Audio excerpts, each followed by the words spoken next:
Bismillahirrahmanirrahim. InsyaAllah tidak lama lagi kita akan menyambut ataupun akan masuk ke fasa yang terakhir bulan Ramadan. Dan fasa yang terakhir ini ada satu malam yang lebih daripada 1000 bulan. Dalam sebuah hadis Nabi SAW, di mana Aisyah bertanya kepada Rasulullah, "Wahai Rasulullah, jika aku dapat berjumpa dengan malam Al-Qadar ni, apakah doa yang patut aku ucapkan?"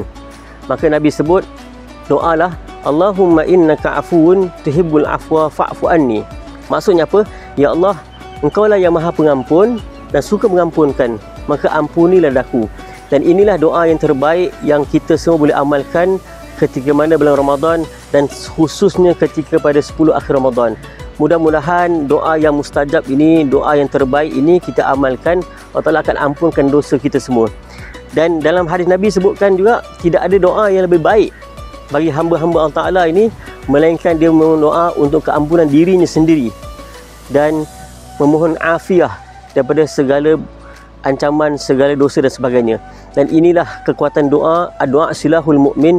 Doa merupakan senjata bagi seorang mukmin. Maka kita perbanyakkan berdoa, mudah-mudahan penghujung Ramadan nanti kita akan terlepas itqun minan nar min utaqaika minan nar. Maknanya kita akan menjadi orang yang terlepas daripada siksaan api neraka nanti.